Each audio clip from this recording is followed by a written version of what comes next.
Hey guys, it's Nick with Braindead, and in this video we're going to be going through Scream 4, a movie that is basically just an homage to the good old days of Scream. You know, like Scream and Scream 3. No, wait, don't click off. I'm just kidding. I'm kidding. It's a joke. Come back, please. Come on. I liked Scream 4. Alright, let's get into it.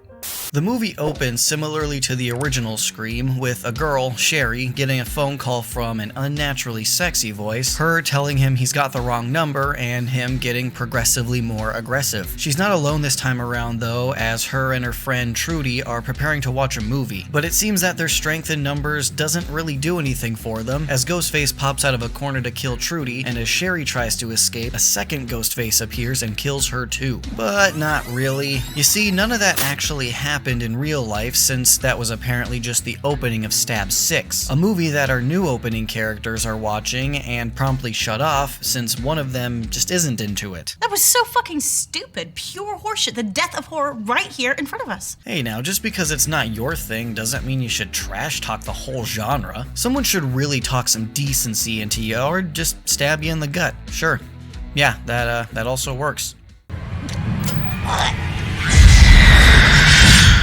You son of a bitch. Stop with the fake out openings already. So apparently what we just saw was the full opening to Stab 7, which apparently begins with the opening of Stab 6, which doesn't make any sense, something one of our new characters points out when we meet her. Begs the question that if the beginning of Stab 7 is Stab 6, then is the beginning of Stab 6 Stab 5? And if so, what is Stab 4 about? Yeah, and also, wouldn't people who are seeing Stab 7 for the first time after seeing Stab 6 be so confused? Like, for a moment, they just think they're watching Stab 6 again, and people would probably be pissed. Anyway, what better not turn out to be the opening to Stab 8 kicks off with Jenny scaring her friend Marnie by calling her from upstairs with an app that makes her sound like Ghostface. The call ends with Marnie making some very, choking on her own blood noises, and Jenny assuming Marnie's just trying to scare her back. But when Ghostface calls her to tell her what assuming makes them both, he throws Marnie's dead body through the glass door. He chases Jenny around the house, stabbing her in the back in the garage, where the movie pays homage to the OG Scream with a kill assist from the garage door. The next morning, newcomers to the franchise, Kirby, Jill, and Olivia, are on their way to school when Jill gets a phone call from Jenny's phone.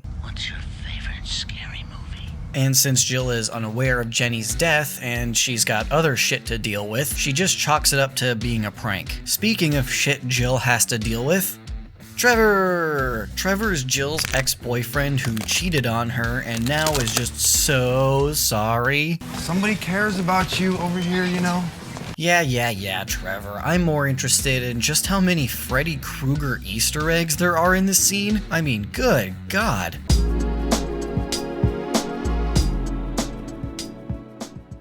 Welcome to the Krueger Count, where we tally up all the background Freddys in Scream 4 specifically. I'm Fred C. Krueger, and today we're looking at the hallway scene about 18 minutes into the movie. And since I don't want this bit to be too long, let's get to the Kroogs. Our first sweater sighting can be seen briefly while Jill and Kirby are talking at Jill's locker about how they know Charlie is into Kirby. Not long after Trevor rudely interrupts their conversation, another person wearing a Krueger-esque outfit can be seen walking by in the near background. Jill pretty much tells Trevor to fuck off, and as she walks away, yet another red and bluish shirt casually walks past the cheater. And yeah, I might have counted that last guy a little bit earlier, but I know how much y'all love those big numbers, so on the count he goes. The scene ends with Robbie annoyingly asking Trevor what his favorite scary movie is, and Trevor shooing him away with a mead mug. How many Freddy Easter eggs did we spot in this? Alright, I'm done. I have to get back to the whole recap thing. You should totally watch and subscribe to Dead Meat.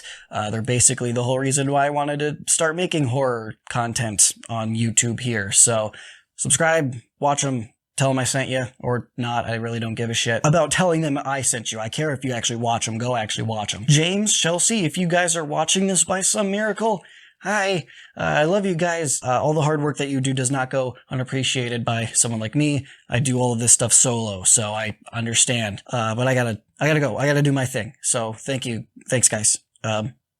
I gotta go. Bye. Alright. Where was I? Oh yeah.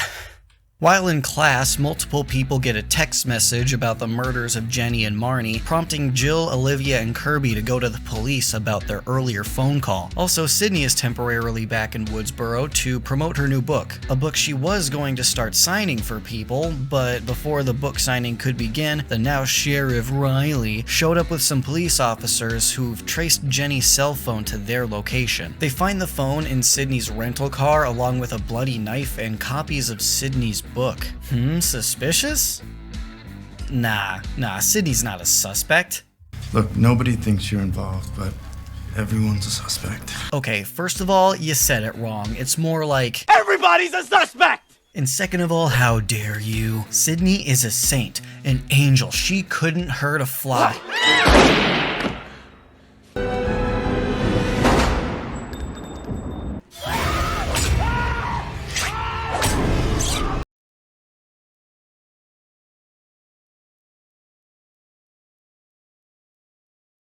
Anyway, since Sidney is now a material witness, she's unable to leave Woodsboro until the case is solved. She stays with Jill and Kate since they're family, Jill being her cousin and Kate, you guessed it, being her aunt. Later that night, Jill and Kirby are watching Shaun of the Dead when Livia gets home and decides not to join them because she sees Sidney as an angel of death, meaning everyone around her seems to die. Like 4 seconds later, the girls then try to prank call a somehow already undressed Olivia with a terrible Ghostface impression.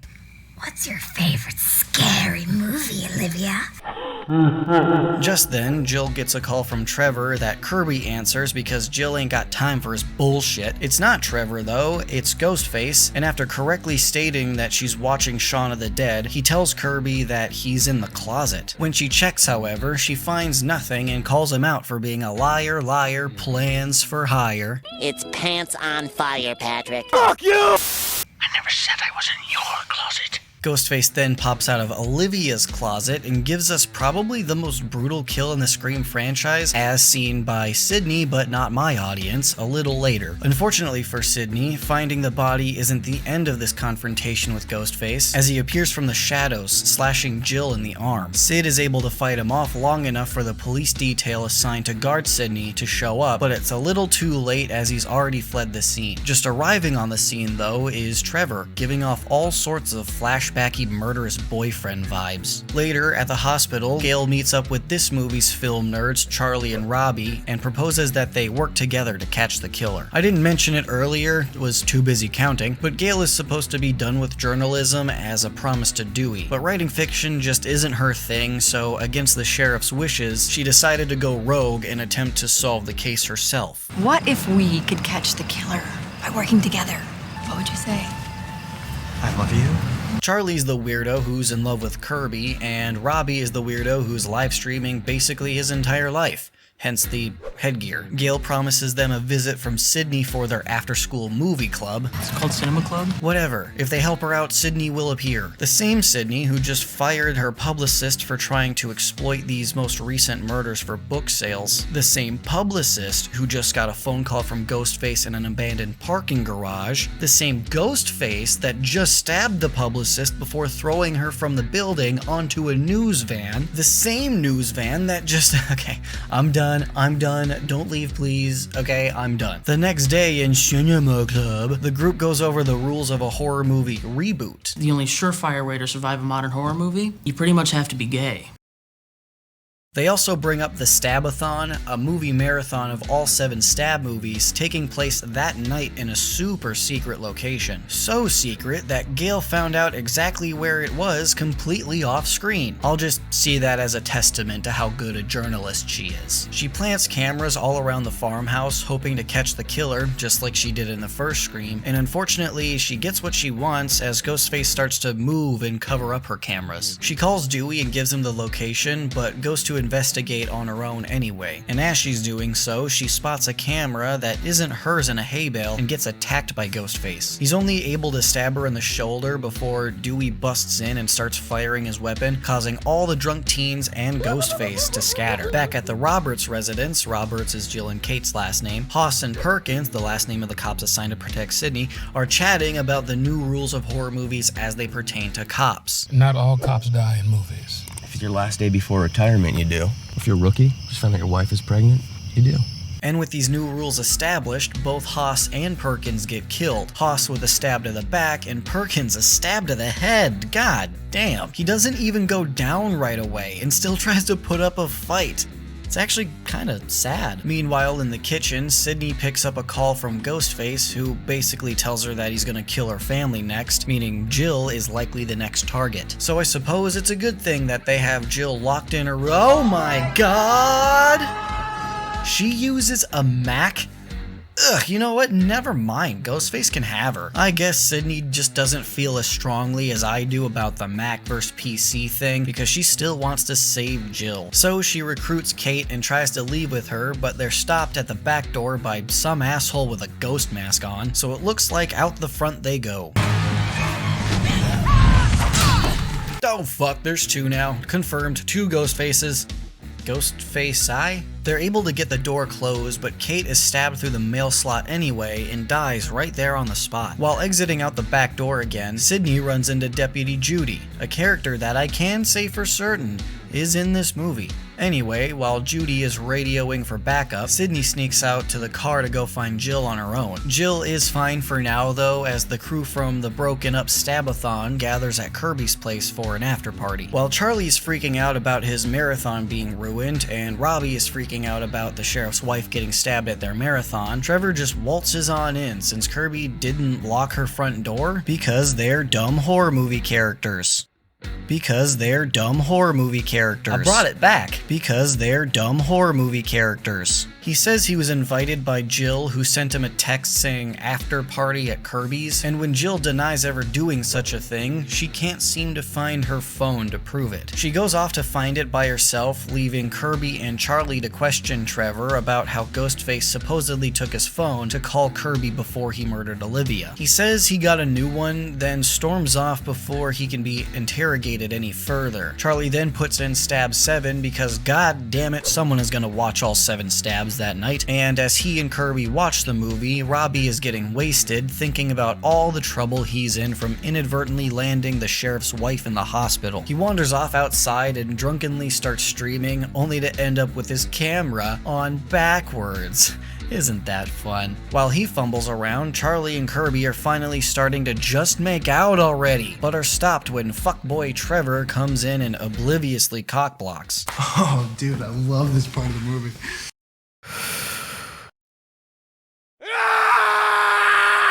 Back outside, Robbie finally realizes his mistake with the camera and fixes it. Just in time too, because once he flips it back, he catches an actual ghost on camera. Good luck explaining this one, skeptics. Oh, god damn it, it's just Ghostface again. He stabs Robbie in the chest, and after he fails to get away on foot, tries to appeal to Ghostface's cinephile side and evoke the rules of a reboot. I'm gay! I'm gay! If it helps. Yeah, not so much, Robbie. Sorry. Jill finds her phone upstairs and confirms that there was no text sent to Trevor from her phone, and Kirby finally realizes that everyone just kinda left. They start to head outside to look for their friends, but are stopped by Sidney, who tries to get Jill to come with her if she doesn't want to end up like Robbie here, stumbling around all bloody and dying and shit. It's not fun. No time to mourn though, as Ghostface charges them down, easily getting past the door and into the house. As Jill hides under her bed, Sidney gets out onto the roof and calls Sheriff Riley for help. She then meets Kirby downstairs after getting knocked off the roof by Ghostface, and the two of them go hide in the basement where they find Charlie on the other side of the door, all bloody-handed and whatnot. He says the blood is from finding and trying to help Robbie, but Sidney encourages Kirby not to let him in if she can't 100% trust him him. Ghostface grabs Charlie and ties him up in a homage to the opening of the first Scream, and Sidney goes to grab Jill. While she's gone, Ghostface has Kirby play a good old-fashioned round of horror trivia to save Charlie's life. You know, like in the OG Scream, it's a reboot! Get it? Kirby pulls a pro gamer move and tries to answer the last question before Ghostface even finishes asking, and assumes she got it right. But y'all already know how Ghostface deals with people who assume shit. He stabs them. But I guess since Ghostface is nowhere to be found at the moment, Charlie has to fill in for him and do the stabbing himself.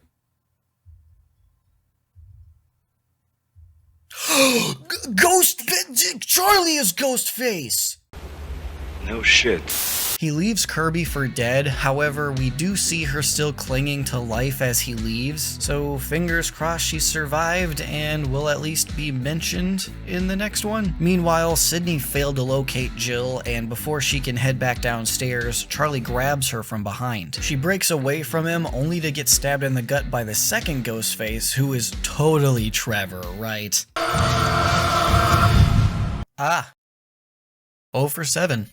Speaking of Trevor, though, they pull him out of a pantry, and Jill fucking executes him after shooting his dick off. Jesus Christ. I am not the girl you cheat on. I guess not. Damn. They plan to frame Trevor for the murders, which honestly shouldn't be too difficult, and they say that their motive is to gain fame from being the only survivors of a massacre, just like what happened to Sidney. You had your 15 minutes, now I want mine! Charlie prepares himself for the make it look good shoulder stab, but Jill stabs him in the chest instead, revealing that she wants to be the sole survivor, as well as the fact that it makes more sense if Trevor had a partner the whole time. She then turns her attention to Sidney and starts ranting about how millennials are always on their phones or whatever. I don't know, I kind of tuned out here. But Jill stabs Sidney again in the stomach, seemingly finishing her off for good. She then turns her attention to herself and starts kicking her own ass. After the self-mutilation, she renders herself unconscious and is taken to the hospital, where she's being hailed as a hero by the media. And while Dewey is trying to comfort Jill, he lets slip that Sidney is still alive. It's still touch and go, but she's in ICU. And they think Sidney just might make it. What? Once Dewey leaves the room, Jill gets out of bed and goes to finish the job she started with Sidney. Meanwhile, in the same hospital, Dewey goes to visit Gail in her room, and while they chat about how tough Jill is, they realize that she's the killer. Why, she was stabbed in the shoulder? How did she know I was too?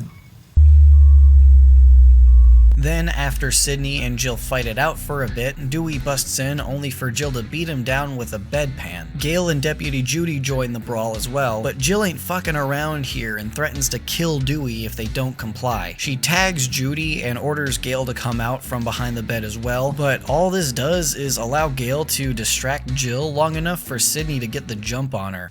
Clear. And even though Jill is totes super dead here, she somehow still has enough life energy for that stupid one last scare thing. Thankfully, Sidney puts the kibosh on that shit immediately with a Judy is still alive too, so that's also a thing that happened. And the movie ends with news reporters outside the hospital talking about how great Jill is. But not really. You see, none of that actually happened in real life, since Scream 4 is just a movie being watched by a devilishly handsome and super funny guy trying to write a recap video about it. Hey guys, thanks for making it to the end of this recap. Stick around for a moment because I got something real important to tell you. But first, I just wanted to thank you guys for the continued support for me and my channel. I have been getting some very positive feedback from some people, so I do really appreciate that from you guys. If you're new here and haven't already, please go ahead and subscribe, because that really does help me out, not just with the whole YouTube algorithm thing, but my channel is small enough to where I notice every single new subscriber, and that really makes my day, and it only takes you 2 seconds, so I would really appreciate it. I would also like to apologize for this video coming out well over a week after Scream 5 has already been released. Of course, that wasn't the plan. I did plan on and have the time to work on these videos and get them out before Scream 5, but December was just full of setbacks, including, but unfortunately not limited to, the death of my grandfather, so I just really want to thank everybody who offered their condolences and support for me and my family in that time. I do appreciate you guys very, very much. So thank you. But here's where the important thing I mentioned earlier is being brought up, because I want to start getting this channel back to normal. So starting next week Thursday, which at the time of recording this is February 3rd, I am finally going to be getting back to my weekly Thursday streams. So if you want to be in on that, play some horror games, get scared, have some fun, join me at that time. I'll set up an event beforehand as I usually do. Otherwise, hey, I'm out of Scream movies until Scream 5 comes out on Blu-ray or streaming. So what are some movies you guys want to see me recap? Leave it down in the comments. I would love to take some suggestions from you guys. Otherwise, that's all I got for you today, so thanks for hanging out. Hope to see you soon.